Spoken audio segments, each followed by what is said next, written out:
Avalanche Studios had wanted to make a hunting game for a while. The idea had existed internally for a long time. I mean, our engine is very good for that sort of game, but we didn't actually decide to make this one before our publishing partner, Emote Games, approached us and said, hey, let's do this hunting game together.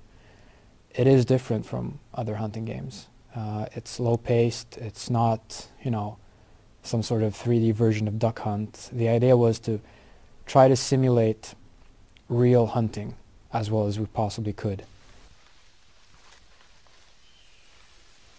We've had to research animal behaviors, what kind of, you know, environments are relevant, weapons, all of this stuff to try to make it as authentic as possible. We've looked at, you know, weapons ballistics, what kind of weapons are used against what animals, how lesser weapons affect those same animals, you know, what overpowered weapons would do to a smaller animal, that kind of research. Ethical hunting has been a big thing. We've partnered up with Boone & Crockett, which is, should I say, kind of like a club for hunters that have their own, you know, hunting ethics and stuff like that. And we've taken a lot of support from them, and they've helped us a lot with making the game as, you know, authentic as possible and making sure that, you know, our view of what consists or what actually makes up ethical hunting is in sync with, you know, their view of ethical hunting. As we're simulating animal senses such as, you know, sight and smell and hearing, the environment becomes very relevant. Sight, for instance, is the most obvious one. Our vegetation is very thick. We have very thick foliage, a lot of trees, lots of grass and stuff like that. And that means that, you know, picking out the animals in that environment becomes a challenge in itself. But also it works in both directions. So if you know the landscape well and you go about hunting the animals in the right way, you'll be able to use the environment to your advantage so that the animals in turn don't see you.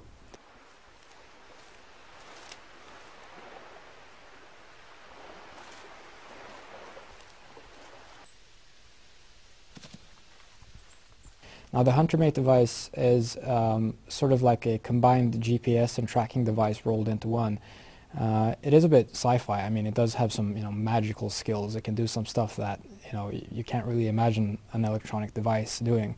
But it also is an abstraction of, you know, player capabilities. So we're supposed to, the idea is for it to replace stuff that you'd otherwise do with other tools in real life, because it becomes very tedious to try to, you know, make all of that stuff work for a computer game. What the HunterMate does, it helps you track animals when you, for instance, find clues in the environment or you hear an animal call or something. You'll be able to use your HunterMate to identify that clue.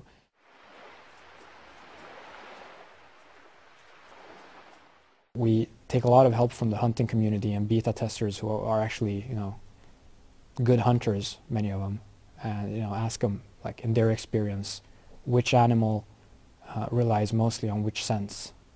So for instance, for deer, smell is a pretty big factor. If they smell you, they might get spooked for that alone. Whereas, you know, turkey might not really care about smell. There's, you know, that sense is not as strong with them. A big part of the immersion for many players is to be able to hunt in the environment they're used to, with the weapons they're used to using. You know, the shotgun for the situations where that's appropriate, and we have the bolt action rifles and the lever action rifles, and even revolvers. Revolvers are big in America. Bows are in development, so a lot of people go bow hunting. And also, you know, apart from that, we try to, you know, have as much fun as possible with that stuff, because there are quite a bit of unorthodox weapons used in hunting sometimes. And we plan to, like, if we have time and resources for it, of course, we'll look into having as many different weapons as possible. So, you know, as long as people keep playing the game and keep supporting us, we're going to keep adding stuff, try to make everyone happy. The project has been running since May last year, and we began actually a bit before that with a demo that we showed at the Game Developer Conference. We secured financing, but the game has been running at full speed since May 2008. We started out with just a couple of persons really just 2 or 3 people, and we've increased the team size since. So now we have roughly 10 people working on the project constantly. At the max, I think we've been about 20 people, but the team size is pretty constant at around 10 people. Given the fact that we have a pretty good engine and we have excellent people working in the project, we've been able to keep it pretty small with a pretty tight budget. The technologies we use is the Avalanche engine 2.0, which is our own in-house engine that we also use for Just Cause 2. That is also on its way out. The engine we run does pretty much everything in the game except for physics and sound. It renders the landscape, it animates, we use it to animate the animals, it does all of the vegetation backgrounds, the water, everything, obviously game logic, AI, stuff like that, weapon ballistics, all of it. But we do license the physics engine from Havoc, because the physics engine is such a big thing to develop yourself, so we license that. It's a pretty stable and good piece of software. And we also license a technology called Fmod for the sound. So that's a low-level sound system that we use to play sound files and generate music and stuff like that. It is also partly an online game, so our game communicates with a server, a central server that is in Great Britain, I believe, that keeps track of the players' statistics and their achievements and things like that, and also keep track of their accounts. And for us, there has been a slightly new technology doing online network stuff. That's not something we've done at Avalanche before. So it's been a bit of a challenge to get that started and tested properly, but now we feel that we're on track and it's working properly.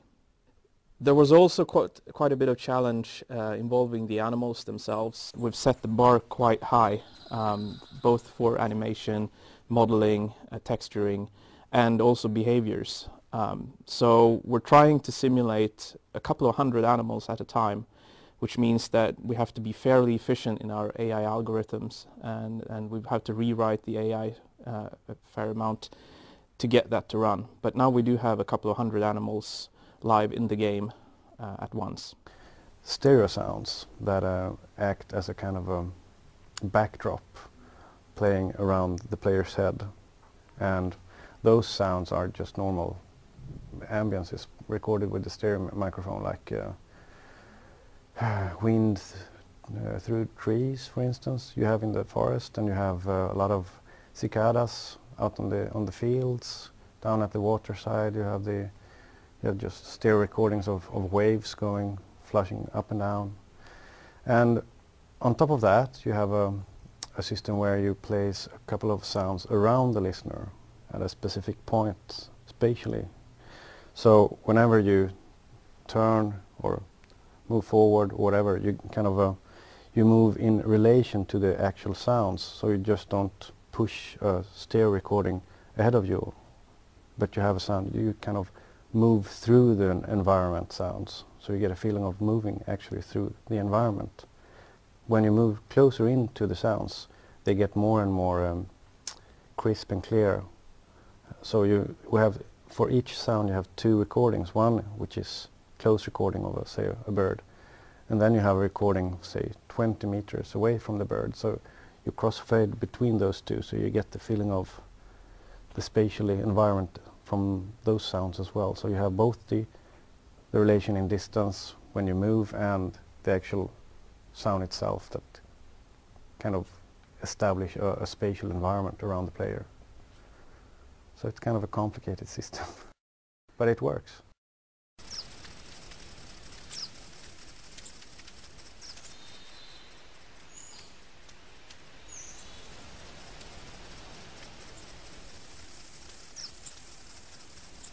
The weapon sounds in the game are kind of realistic, even though we try to emphasize the fact that you actually fire a weapon 2 inches away from your face. Almost all hunters know exactly how their gun sounds from the acoustics that you hear in the environment. The sound it makes when you fire it, you don't really know, because it's kind of just blurs you out because it's too loud, but everybody knows how it sounds when it comes reflecting back at you. So those, we have a lot of recordings, and we try to be very realistic with those, because, I mean, yeah, a lot of hunters are going to play this game.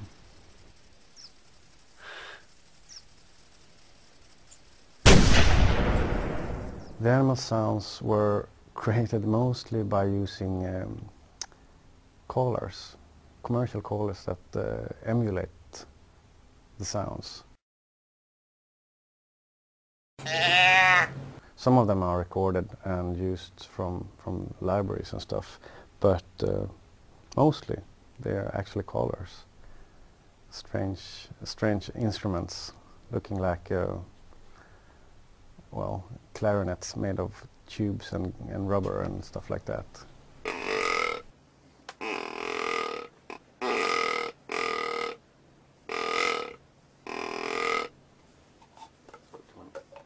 Change the pitch a little bit.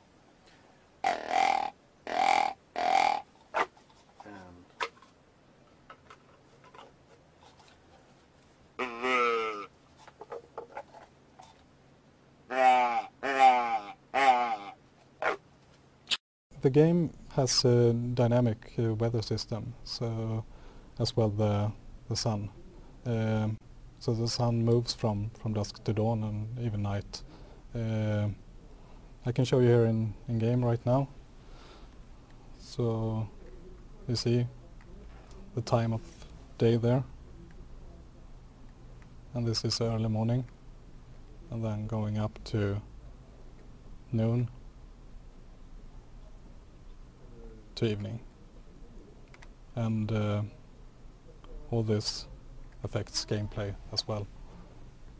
What you see here is elk model in the 3D program that has been built, and I can swap the textures on like this, and it's actually just an image that is mapped onto the surface.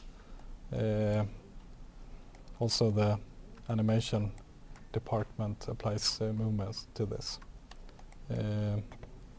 And looking in Photoshop, you can see what the picture looks like that has been drawn to the animal, this specific type.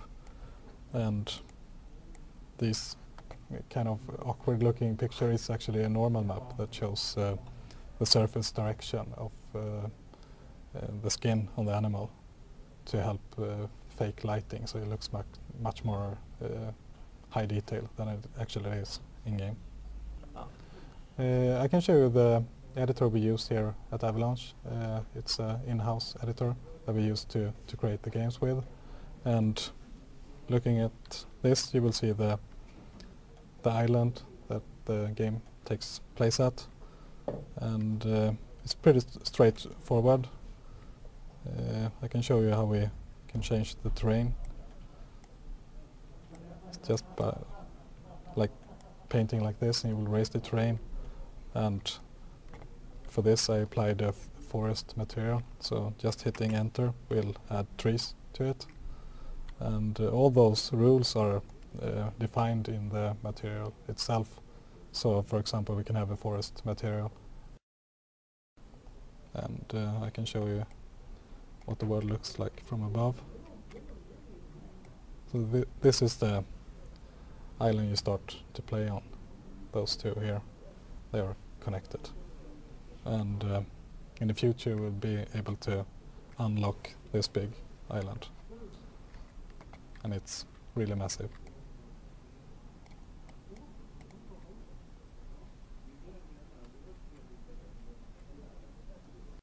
My favorite part of the Hunter is the fact that we've actually managed to do something completely new with regards to the pacing and setup of the game. So it's not, you know, dumping players in an environment and then just have animals come looking for them. I mean, this is the first game that I feel has really done tracking well, and I'm really happy that we've managed to make gameplay work in this regard, so that you actually feel like once you do shoot an animal, it's a big thing. You've done something really cool. My favorite part of the game is just experiencing and appreciating the environment. I mean, it's beautiful, and we try to make it sound beautiful as well. My favorite aspect of the game is that everything blends together so nicely. Running around there, you kind of lose sense of time, and it feels like you're really in there.